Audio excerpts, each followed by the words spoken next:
Magandang araw po, welcome po sa aking channel, Love9 TV. Patalasasan po, meron po ba kayong mga properties na napapabayaan or non-performing assets? Plan nyo ibenta, pero wala kayong oras pagbenta nito. Kung ito'y pagkakatiwala nyo po sa amin, tawag lang po kayo sa aking numero, usap po tayo, gawan ko po ng video for free. Yes, libre po, wala po kayong babayaran. Tutulungan pa namin kayong mabenta inyong property. Kami na po bala sa marketing, sa boosting or paid ads. Even sa tripping, hindi na po kayo mapapagod sa pag-entertain ng mga buyers. Kami na po bala sa lahat. Tawag lang po kayo. Nandito po tayo ngayon sa Moonwalk Las Piñas kung saan meron po tayong bagong video presentation. Isang apartment building. May lot area po ito na 254 square meters at may floor area na 380 square meters. Ito po yung nasa loob ng isang subdivision na flood-free area. Tungkol naman sa dokumento nito, ito po titulado, buhay po ang may-ari, kaya wala po kayong maging problema sa documentation o sa transfer ng title. Meron po itong 7-door apartment at may roof deck. At kakasya po ang 3 hanggang 4 na sasakyan. Ang monthly rental po ng door 1 to 5 ay 15,000 at itong maliit na unit naman from door 6 to 7 ay 10,000 pesos ang monthly rental. Ito po yung well-maintained kaya ready na for operation para sa inyong rental business o apartment business. Ito po yung mga maliit na unit na 2-story din yan at may roof deck sa taas. At dito naman po sa kabilang side ay yung mga malaking unit na 15,000 pesos ang monthly. Check po muna natin itong first unit. Ito po yung naka-solid wood door. Then open concept lang po. Walang partitions kaya maliwalas. Ito po yung living area. Then meron pong malaking glass window. May center lamp. Pulido din ang pagkapintura ng ceiling at wall. Naka-tiled flooring. Then, ito naman po yung dining area. At dito naman po yung kitchen. Meron po itong wall-mounted cabinet. Then, kitchen countertop with stainless sink and faucet. May kitchen drawer at storage ng kitchen utensils. Dito naman po yung laundry area o service area na may tiled countertop. Then, malaki naman ang spasyo nito at meron po itong natural ventilation. Hindi po siya kulob. So, mula po dito sa service area, balik po ulit tayo dito sa loob. Ito po yung dining, yung kitchen, at yung common toilet and bath. Maayos naman po ang toilet fixtures nito. At ito po yung naka-tiled bathroom wall. At high ceiling din po. So, labas po tayo. So, yan po ulit yung kitchen. At dito yung dining area. Meron pong mga outlet na sa gilid dito. At matatanong natin yung main door. Ito po yung living area. At dito naman po yung stairs. Ito po yung naka wooden staircase at metal railing. Bali po dalawa ang kwarto dito. Ito po yung first bedroom. Napakalaki po ng espasyo. Meron ng nakaabang para sa window type aircon at may glass window, tile flooring, may wardrobe at drawer. Then meron din pong mga outlet na rin sa gilid nito. May dalawang steel windows. Labas po tayo para check natin yung pangalawang kwarto. So ito po yung second bedroom, ganun din po, malaki ang espasyo. Then may steel window. Then may nakaabang na rin para sa window type aircon. May wardrobe at drawer. At naka-tile flooring din po ito. So itong unit na to ay 15,000 ang monthly rental. Okay, ito po yung second floor at bababa na po tayo para check natin yung ibang unit. So pagbaba natin ay yan po yung living area. Then yung main door. At yan po yung main gate. So paglabas ninyo, matatanaw naman yung mga maliit na unit, which is 10,000 ang monthly rental naman dyan. So 2-story din po. At dito po sa loob, pwede naman pong maggarahe kung mga compact cars lang naman. So bali mga 7 sasakyan po ang kakasya. 4 sa labas at 3 dito sa loob. Check po natin yung dito sa kabilang unit na kung saan ito po available. Naka-solid wood door. Then, open concept lang po. May living area, dining area, at kitchen. Ang monthly rental po dito ay 10,000 pesos. So, kompleto din po. May kitchen countertop, wall-mounted cabinet, at dito naman po yung service area at common toilet and bath. Na maayos naman po ang toilet fixtures nito. Kaya wala din po kayong ipapagawa dito. May bathroom sink, water closet, may shower, at naka-tiled bathroom wall. Okay, labas na po tayo dito. So, balik po ulit tayo dito sa my kitchen, sa living area at dining area. May dalawa pong steel window. At ito naman po yung hagdan o stairs. Samahan niyo po ako, akyat po tayo. So, nandito na po tayo sa second floor. Ito po yung hallway. At ito naman yung dalawang kwarto. Ito po yung first bedroom. Sa spasyo, sakto lang. Hindi naman siya ganun kaliit at hindi naman ganun kalaki. Meron pong malaking steel window. May nakaabang para sa window type aircon. At may wardrobe at drawer na rin po ito. Then, naka-tile flooring na rin po. Labas po tayo. Check natin itong pangalawang kwarto o bedroom. So, mas malaki naman po ito. Then, may sariling steel window.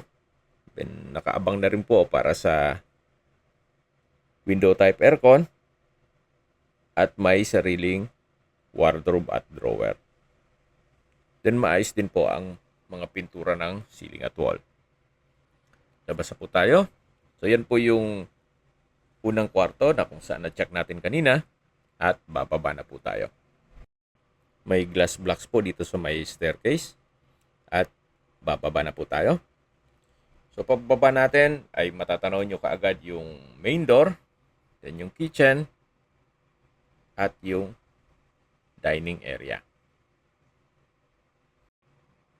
Labas po ulit tayo. So yan po yung pangalawa. At ito po yung driveway. Then ito pong third unit ay available. 2-story din po yan. Then may mga glass window at naka-solid wood door. Halos same floor plan lang po nung unit 1, 2, and 3. Kompleto din po ito. May living area, dining area, kitchen, kitchen countertop, kitchen cabinet, service area with natural ventilation. Then meron din po common toilet and bath. Halos same design lang po nung kabilang unit. So mula po dito sa ground floor, meron po itong wooden staircase, then metal handrail at railing. Dito po sa second floor ay meron pong dalawang kwarto. Ito po yung first bedroom. Naka-tile flooring, may glass window, then may nakaabang para sa window type aircon, at meron din pong wardrobe. Lipat po tayo dito sa second bedroom. So, ganun din po. Malaki ang spasyo. May steel window. Then, nakaabang na rin para sa window type aircon. At may wardrobe. So, ito po yung second bedroom. At yan po yung first bedroom. At bababa na po tayo dito sa hagdan. Para ma-check natin yung iba pang parte nitong apartment building. So, yan po yung living area. At yan po yung main door. So, yan po yung maliit na unit na na-check natin kanina. At ito naman po yung fifth unit na halos same size lang po nitong ibang maliit na unit. At ang monthly rental po dito ay 10,000 pesos. Naka-solid wood door. Then, ito po yung living area na maayos naman po ang pintura nito. So, wala po kayong papagawa dito. Naka-tile flooring. Ito po yung dining area. Then yung kitchen, matataon natin na may kitchen countertop. Ito po yung common toilet and bath na naka-tiled bathroom wall. At maayos naman po ang toilet fixtures nito. So dito naman po yung service area na may tiled countertop. At ito yung kitchen.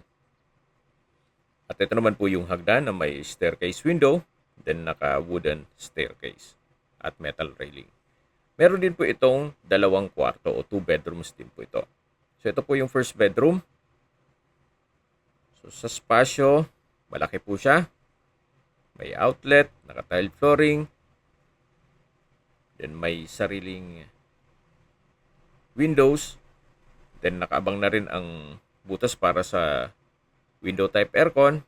May drawer and dresser. At dito naman po sa kabila yung second bedroom.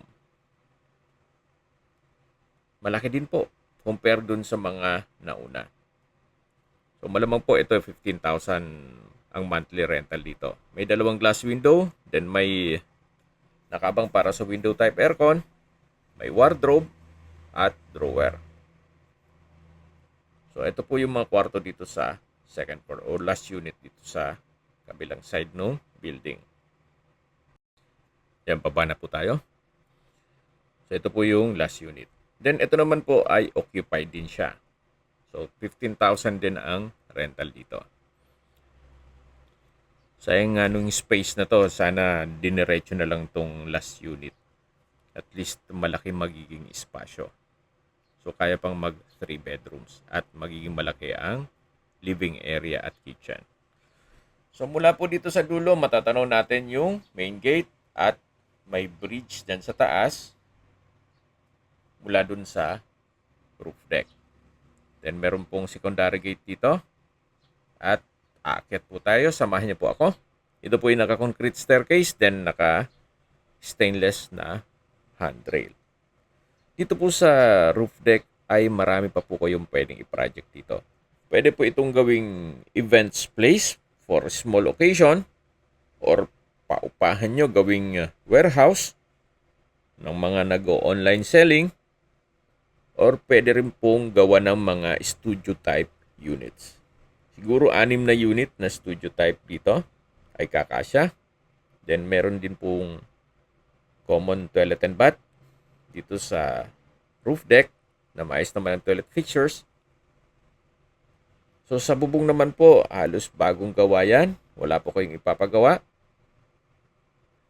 Meron pong isang studio type dito na possible din na pwedeng paupahan.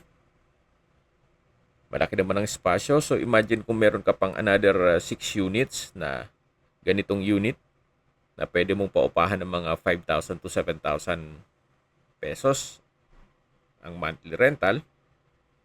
So income generating po itong property na to. At dito naman po sa kabilang side, yung bridge na connecting dun sa kabilang building. So na-maximize po nila yung space. Then dito, another isang unit na studio type. Diba? Medyo maganda-ganda pong kitaan to. Kung sakaling ma-acquire nyo to at i-maximize nyo yung space. Ganun din po dito sa kabilang side. Habang naglilibot po tayo at pinagmamasdan nyo po itong roof deck, pag-usapan natin ang distance, location at travel time. Ito pong apartment building ay napakalapit lang po o walking distance lang po sa Pure Gold, McDonald's, Robinsons Easy Mart, Save More, even schools, sa Las Piñas City Medical Center at iba pang business establishments. Opo, ganun po kaganda ang lokasyon nitong property. At syempre, yan po yung lagi kong binabanggit sa aking video na dapat niyo i-consider sa paghanap ng property yung meron pong malapit na hospital. Hindi ko naman po sinasabing sakitin kayo. Yan naman po for emergency purpose lang naman. At mula naman po sa Colors Town Center, sa main highway, sa Pote Alabang Road, ang distance is 1.6 kilometers at ang travel time is 6 minutes. Mula naman po sa SM South Mall, ang distance is 2.6 kilometers at ang travel time is 10 minutes. Mula naman po sa Alabang Town Center at Mulito Lifestyle Center, ang distance is 4.9 kilometers at ang travel time is 19 minutes. Mula naman po sa Las Piñas Doctors Hospital, ang distance is 4.6 kilometers at ang travel time is 15 minutes.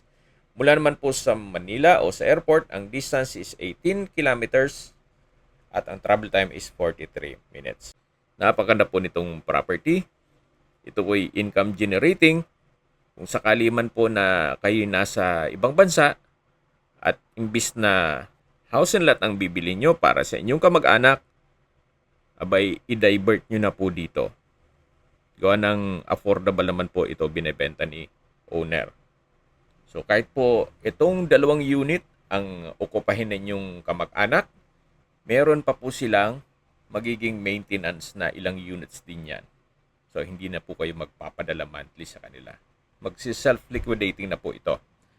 So yan po yung opinion ko lang naman. Depende pa rin yan sa inyong assessment dito sa property. Okay, sa presyo na po tayo. Usually may mga binebenta po tayo ng mga property na 20 million, 25 million, 30 million na hindi income generating. Pero this one, si owner is selling this property for 19.9 million pesos. Net. Ibig pong sabihin, si buyer na po ang sasagot sa lahat ng taxes at expenses with regards to documentation. Kung may mga katanungan po kayo, tawag lang po kayo sa aking numero. At sa mga kababayan naman natin nasa ibang bansa, meron po akong Telegram. Sa mga iPhone user naman, may iMessage. Meron din pong Imo, Skype, Viber at WhatsApp. Same number lang po, 0917-316-3399. Sa mga nagtatanong naman po ng aming Facebook, meron po kaming Facebook page na Nov9TV at Facebook Reels Video. Meron din pong TikTok at Instagram. May ibang YouTube channel po kami na The Nov9TV channel at Nov9TV Listings. Sana po naibigan nyo ang video presentation. Paki-like and subscribe na lang po sa aking channel para ma-update din po kayo sa aking future listings. Kung sakali po hanap nyo yung mas malaking sukat na lupa, meron din po kayong ibang listings na pwede nyo pagpilian. Huwag po kayo mag-atubiling tumawag sa amin, then let us know your budget para malaman namin kung anong property pwede namin ilok sa inyo. Sa lahat pong viewers, subscriber at nagtiwala po sa amin, salamat po sa suporta. Ingat po kayo lagi at yung pamilya. Maraming salamat po.